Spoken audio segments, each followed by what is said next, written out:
ಚಾಕು ಹಲ್ಲೆ ಆಯ್ತು. ಅದಕ್ಕೆ ಪೊಲೀಸ್ ಇಲಾಖೆ ಭಾಳ ಗಂಭೀರವಾಗಿ ನೀಚವಾಗಿ ಕಾಣೋದು ಮಾಡ್ತಾರೆ. ಪೊಲೀಸ್ ಇಲಾಖೆ ಯಾರೋ ಒಂದು ಸಮಾಜದವ್ರು ಸ್ಟ್ರೈಕ್ ಮಾಡೋ ಅಂತಾರಂದ್ರೆ ಆ ಪ್ರತಿಭಟನೆ ನಿಂದ್ರಸಾಕ ಸ್ವತಃ CP ಅವರ ಬಂದ ಪ್ರತಿಭಟನೆ ಸಂದರ್ಭದೊಳಗೆ ಎಲ್ಲಿತ್ತು ಪೊಲೀಸ್ ಇಲಾಖೆ, ಎಲ್ಲಿತ್ತು ಸಂವಿಧಾನ, ಎಲ್ಲಿತ್ತು ಕಾನೂನು? ಇದನ್ನ ಇಲಾಖೆಯವರು ನಿಮ್ಮನ್ನು ನಾವೇನು ಪುಸ್ತಕ ಏನು ತೆಗೆದಿಟ್ಟಿಲ್ಲ, ನಾವು ದಿನ ಪುಸ್ತಕ ಓದಾಂತೀವಿ ಅದನ್ನು. ಅದಕ್ಕೆ ಆ ಸಂವಿಧಾನ ಒಳಗೆ ನಿಮ್ಮ ಮೇಲೂ ನಾವು ಹೋರಾಟ ಮಾಡ್ಬೇಕಾಗಿ ಬರ್ತೈತಿ. ಅದಕ್ಕೆ ಇಲಾಖೆ ಇದನ್ನು ಗಂಭೀರವಾಗಿ ತಗೋಬೇಕು.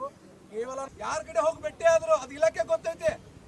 ಮತ್ತು ಈಗ ಊರೊಳಗೆ 3-4 ಕೋಟಿ ರೂಪಾಯಿ ಕೊಟ್ಟು CC ಕ್ಯಾಮ್ರಾ ಹಾಕ್ಸಿವಿ. ನಮ್ಮ ದುಡ್ಡಿನಿಂದ CC ಕ್ಯಾಮ್ರಾ ಹಾಕ್ಸಿರಿ. ಆ CC ಕ್ಯಾಮ್ರಾದ ಉಪಯೋಗ ತಗೋರಲ್ಲ, ಹೊಡಿಬೇಕು, ಯಾರನ್ನೋ ಬಡಿಬೇಕು, ಚುಚ್ಚಬೇಕು ಅನ್ನೋರಲ್ಲ. ಹಂಗಾಗಿದ್ರೆ ಪೊಲೀಸ್ ಸ್ಟೇಷನ್ನೇ ಇರ್ತಿದ್ದಿಲ್ಲ ಇಲ್ಲಿ. ನಾವು ಅಷ್ಟು ಕ್ರೂರಕ್ಕೆ ಇಳಿದಿದ್ವಿ, ನಾವು ಕೆಟ್ಟ ಜನ ಆಗಿದ್ರೆ. ಅದಕ್ಕೆ ನಾವೊಬ್ರು ಒಳ್ಳೆ ಆಗೈತಲ್ಲ ಈ ಘಟನೆನ ಇಲಾಖೆ ಅಂದ್ರೆ ಸಾಮಾನ್ಯವಾಗಿ ತಗೊಂಡ್ರೆ ನಾವು ಇವತ್ತು ಬಂದಿದ್ದೆಲ್ಲರೂ ಸಾಂಕೇತಿಕ ಮನವಿ ಇದೆ. ಇದು ನಮ್ದು ಇವತ್ತು ಕೊನೆಯದಲ್ಲ. ಅದಕ್ಕೆ ಇಲಾಖೆ ಇದನ್ನ ಗಂಭೀರವಾಗಿರಬೇಕು ಮತ್ತು ಜಿಲ್ಲಾಡಳಿತ ಕೂಡ ಇಲಾಖೆಯನ್ನ ಎಚ್ಚರಿಸಬೇಕಲ್ಲ, ಅವ್ರ ಮೇಲೂ ಕೂಡ ಕ್ರಮ ಆಗಬೇಕು. ಈ 9 ಯುವಕರು ಮೇಲ್ನೋಟಕ್ಕೆ ಅದಾರ, ಇನ್ನೂ ಹಲವಾರು ಯುವಕರು ಅದಾರ. ಅಲ್ಲಿ ವಿಡಿಯೋದವು CC ಕ್ಯಾಮ್ರಾ ಈಗ ಆಲ್ರೆಡಿ ಫೇಸ್ಬುಕ್, ವಾಟ್ಸಪ್, ಇನ್ಸ್ಟಾಗ್ರಾಮ್ ಚುಚ್ಚು ಮಟ್ಟಿಗೆ ಹೋಗೈತಪ್ಪ ಅಂದ್ರೆ ಸ್ವಲ್ಪ ಏನಾದ್ರು ಜಗತ್ ಸ್ವಲ್ಪ ಚೇಂಜ್ ಆಗಿತ್ತಪ್ಪ ಅಂದ್ರೆ ಏನಾಕೈತೆ ಅನ್ನೋದು ಎಲ್ಲರಿಗೂ ಗುರ್ತೈತೆ. ಅದಕ್ಕೆ ಏನು ಸಮಸ್ಯೆಗಳಾಕೈತೆ ಅಂತೇಳಿ ಅವ ಅಕಸ್ಮಾತ್ ಡೆತ್ ಆಗಿದ್ದ ಏನು ಪರಿಸ್ಥಿತಿ ಆಗುತ್ತೆ ಅರ್ಥ ಮಾಡ್ಕೋಬೇಕು. ಅದಕ್ಕೆ ಇವು ಏನಂತಂದ್ರೆ ಬರೀತಿರುವಂಥ ಯುವಕರಿಗೂ ಸತ್ಯ ಆಗಬಾರ್ದು. ಅದಕ್ಕೆ ದಯವಿಟ್ಟು ರಾಜು ಕನ್ನಪ್ಪನವ್ರು ಹೇಳಿದ್ರಲ್ಲ ಅದು ಸತ್ಯನ ಐತಿ. ಅದಕ್ಕೆ ದಯವಿಟ್ಟು ತಾವೆಲ್ಲರೂ ಅದು ಗಮನ ಹರಿಸಿ ಅದ್ರ ಕೂಡಲೇ ಏನು, ಯಾಕಂದ್ರೆ ಈಗ ಪೊಲೀಸ್ ಸಿಬ್ಬಂದಿ ವರ್ಗದವರು ಜರುಗಿಸಿದ್ರೆ ಸಾಧ್ಯತೆ ಅಂತ ಹೇಳಿ ಅದರಿಂದ ಮತ್ತೆ ಯಾರಾದ್ರ ಅದಕ್ಕೆ ತಾವು ಕೂಡ ಸಹಕರಿಸಿ ಅದನ್ನ ಅರೆಸ್ಟ್ ಮಾಡ್ಬೇಕಂತ ತಮ್ಮಲ್ಲಿ ಕೇಳ್ಕೊಂಡು ಇವರು ಸಹಿತ ನೀವು ಲದಿರಿ ಎಲ್ಲರ ನಮ್ಮ ಮಹಾಸಭಾದ ಅಧ್ಯಕ್ಷರದರ, ನಮ್ಮ ಹಿರಿಯರದರ ಎಲ್ಲರ ಸಮಕ್ಷವಾಗಿ ನಾವೊಂದು ವಿನಂತಿ ಪೂರ್ವಕವಾಗಿ ಒಂದು ಮನವಿಯನ್ನ ಪರಿಶೀಲಿಸಿ ಅಗತ್ಯ ಕಾನೂನು ಕ್ರಮ ಜರುಗಿಸಬೇಕೆಂದು ಈ ಮೂಲಕ ವಿನಂತಿಸಿಕೊಳ್ಳುತ್ತೇವೆ. ಒಂದು ವೇಳೆ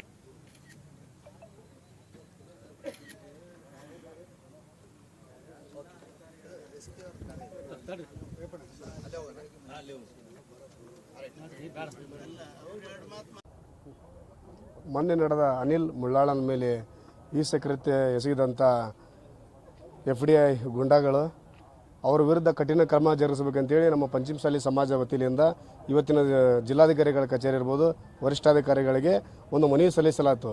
ಯಾಕಂದ್ರೆ ಕಾಟಾಚಾರಕ್ಕೆ ದಯವಿಟ್ಟು ತಾವು ಅದ್ರ ಮ್ಯಾಗೆ ಆ್ಯಕ್ಷನ್ ಮಾಡಿದ್ರೆ ನಡೆಯಂಗಿಲ್ಲ.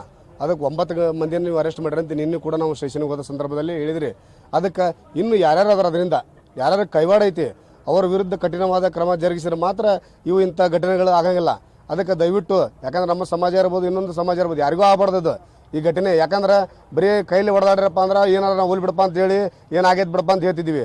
ಅದಕ್ಕೆ ಇವರು ಸ್ಕ್ರೂಡ್ರ ತೊಗೊಂಡು ಚುಚ್ಚು ಲೆಕ್ಕಕ್ಕೆ ಹೋಗ್ಯಾರಪ್ಪ ಅಂದ್ರೆ ಪ್ರಾಣ ಹಾನಿ ಆಗಿದ್ರೆ ಯಾರು ಜವಾಬ್ದಾರ? ಅದಕ್ಕೆ ದಯವಿಟ್ಟು ಇದರಿಂದ ಯಾರು ಅದಾರ, ಯಾಕಂದ್ರೆ ಈಗಾಗಲೇ 9 ಮಂದಿ ಅರೆಸ್ಟ್ ಮಾಡಿದಿರಿ. ಅದಕ್ಕೆ ಇನ್ನೂ ಯಾರ್ಯಾರು ಅದಾರ ಅವ್ರ ವಿರುದ್ಧ ತಾವು ಕಠಿಣ ಕ್ರಮ ಜರುಗಿಸ್ಬೇಕು. ಇವ್ರು ಏನಪ್ಪ ಅಂದ್ರೆ ಬರೀ ಎಲ್ಲಿ ಬೇಕಾದಲ್ಲ ಜೀವ ಕಡೆ ಇರ್ಬೋದು, ಇಲ್ಲಿ ಒಂದು ಅಲ್ಲಿ ನಮ್ಮ ಜುಮ್ಮಾ ಮಸೀದ್ ಆ ಕಡೆ ಮುಂದೆ 1 ನಂಬರ್ ಸ್ಕೂಲ್ ಕಡೆ ಅಲ್ಲಿ ಒಂದು ಕ್ಯಾಂಟೀನ್ ಐತೆ ಅಂತ, ಅಲ್ಲಿ ಸೇರ್ತಾರೆ ಅವರು, ಪದೇ ಸೇರ್ತಾರೆ. ಆದ್ರೆ ಎದಕ್ಕೆ ಸೇರ್ತಾರೆ ಅನ್ನೋದು ತಾವು ಇನ್ವೆಸ್ಟಿಗೇಷನ್ ಮಾಡ್ಬೇಕು ಅದನ್ನ. ಅದಕ್ಕೆ ದಯವಿಟ್ಟು ತಾವು ಕಾಟಾಚಾರಕ್ಕೆ ಮಾಡಬೇಡ್ರಿ. ದಯವಿಟ್ಟು ತಾವು ತಮ್ಮ ಬಗ್ಗೆ ಅಪಾರವಾದ ಗೌರವ ಐತೆ ನಮ್ಮ ಮ್ಯಾಗ. ಅದಕ್ಕೆ ತಾವೆಲ್ಲ ನಿರ್ದಾಕ್ಷಿಣ್ಯವಾಗಿ ಅವ್ರ ಮ್ಯಾಗ ಕ್ರಮ ಜರುಗಿಸಿದ್ರೆ ಈ ಒಂದು ಘಟನೆ ಇನ್ನೊಂದು ಸಂದರ್ಭದೊಳಗೆ ಯಾವ ಯುವಕರಿಗೂ ಆಗಂಗಿಲ್ಲ.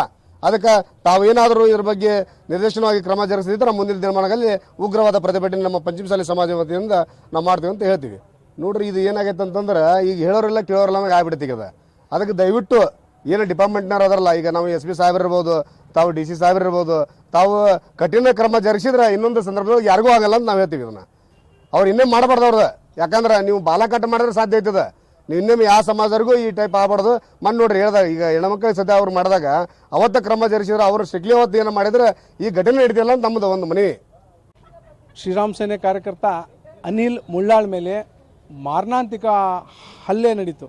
ಸ್ಕ್ರೂಡ್ರರಿಂದ ವಿಚಿತ್ರವಾಗಿ ಭಾಳ ಕ್ರೂರತೆಯಿಂದ ಅವನ ತಲೆಗೆ ಮತ್ತು ಬೆನ್ನಿಗೆ ಕೊನೆಯದಾಗಿ ಕುತ್ತಿಗೆ ಒಳಗೆ ಅದನ್ನು ಚುಚ್ಚಿ ಅದರೊಳಗೇ ಬಿಟ್ಟು ಓಡೋಗಿದ್ದಾರೆ ಕೆಲ ಮುಸ್ಲಿಂ ಗುಂಡಾ ಯುವಕರು. ಇವರು SDPI ಕಾರ್ಯಕರ್ತರು. ಇವರು ಇದರಿಂದ ಈ ಹಲ್ಲೆಯಿಂದ SDPI ಕೈವಾಡ ಇದೆ ಅಂತ ನಮಗೆ ಸಂಖ್ಯೆ ಇದೆ. ಈಗಾಗಲೇ ಪೊಲೀಸ್ ಇಲಾಖೆ 9 ಜನರನ್ನು ಬಂಧಿಸಿದೆ. ಆದರೆ ಈ ಬಂಧನ ಯಾರೋ ಕೇವಲ ಯುವಕರು ಹೊಡೆದಾಟ ಮಾಡ್ರೆ ಅವ್ರನ್ನ ಬಂಧನ ಮಾಡೋದಲ್ಲ. ಇದರ ಹಿಂದೆ ಯಾರು ಕೈವಾಡ ಇದೆ, ಯಾರು ಇದಕ್ಕೆ ಮೂಲ ಕಾರಣ ಅದಾರ ಅವರನ್ನು ಬಂಧಿಸಬೇಕು. ಮತ್ತು ಇದೇ ಗ್ಯಾಂಗ್ ಈ ಹಿಂದೆ ಒಬ್ಬ ಹುಡುಗಿ ಅಲ್ಲಿ CC ಕ್ಯಾಮ್ರಾ ಅದಾವು, ಇಲಾಖೆಯವ್ರಿಗೆ ಅದು ಗೊತ್ತೂ ಐತಿ. ಸ್ಟೇಷನ್ಗೆ ಬಂದು ಕಂಪ್ಲೇಂಟ್ ಕೊಟ್ಟರು, ಅಲ್ಲಿ ಇಲಾಖೆಯವ್ರು ಕಂಪ್ಲೇಂಟ್ ತೊಗೊಂಡಿಲ್ಲ.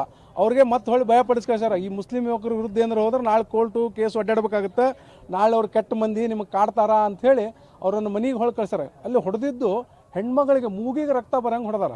ಅವತ್ತು ಅದನ್ನು ತಡಿದೇ ಇರುವ ಪರಿಣಾಮ, ಅವ್ರ ಮೇಲೆ ಯಾವುದೇ ಪ್ರಕರಣ ದಾಖಲಾಗದ ಪರಿಣಾಮ ಇವತ್ತು ಅನಿಲ್ ಮುಳ್ಳಾಳನ ಮೇಲೆ ಈ ರೀತಿ ಸ್ಕೂಡ್ರಾರಿಂದ ಹಲ್ಲೆ ಆಗಿದೆ. ಇದನ್ನು ನಾವು ಖಂಡಿಸಿ ಇವತ್ತು ಜಿಲ್ಲಾಡಳಿತ ಮತ್ತು ಪೊಲೀಸ್ ವರಿಷ್ಠಾಧಿಕಾರಿಗಳಿಗೆ ಮನವಿ ಸಲ್ಲಿಸಿವಿ. ಮನವಿ ಉದ್ದೇಶ ಏನಂದ್ರೆ, ಇವರನ್ನು ಬಂಧಿಸಿದ್ರೆ ಸಾಲದು, ಇವರಿಗೆ ಯಾರು ಹಿಂದೆ ಸಪೋರ್ಟ್ ಮಾಡ್ರ ಅವ್ರಿಗೆ ಎನ್ಕ್ವೈರಿ ಮಾಡಿ ಬಂಧಿಸಬೇಕು. ಮತ್ತು ಇವರಿಂದ ಭಯೋತ್ಪಾದಕ ಸಂಘಟನೆ ಯಾಕೆ ಇರಬಾರ್ದು? ಭಯೋತ್ಪಾದಕ ಸಂಘಟನೆ ಇರ್ಬೋದಲ್ಲ, ಜನರನ್ನು ಹೆದರಿಸೋದು ಇವ್ರ ಉದ್ದೇಶ ಇರೋದ್ರಿಂದ ಇದನ್ನು ಸರಿಯಾಗಿ ತನಿಖೆ ಮಾಡಿ ಯಾರು ಈ ಭಯೋತ್ಪಾದಕರಾದ ಅವರನ್ನು ಕೂಡ ಬಂಧಿಸಬೇಕು. ಮತ್ತು ಒಂದೊಮ್ಮೆ ವೇಳೆ ತಾವೇನಾದರೂ ಇದನ್ನು ಸರಿಯಾದ ಎನ್ಕ್ವೈರಿ ಮಾಡದೇ ಇದ್ದರೆ ಶ್ರೀರಾಮ್ ಸೇನೆ ಇರ್ಬೋದು, ಪಂಚಮಸಾಲಿ ಸಮಾಜ ಇರ್ಬೋದು, ನಗರದಲ್ಲಿರುವಂಥ ಎಲ್ಲ ಹಿಂದೂ ಸಮಾಜವನ್ನು ಕರ್ಕೊಂಡು, ಎಲ್ಲ ಜಾತಿ ಸಮಾಜದವ್ರು ಕರ್ಕೊಂಡು ನಾವು ಉಗ್ರ ಹೋರಾಟ ಮಾಡಬೇಕಾಗತ್ತಂತ ಈ ಮೂಲಕ ನಾನು ಎಲ್ಲರನ್ನೂ ಎಚ್ಚರಿಸ್ತೇನೆ.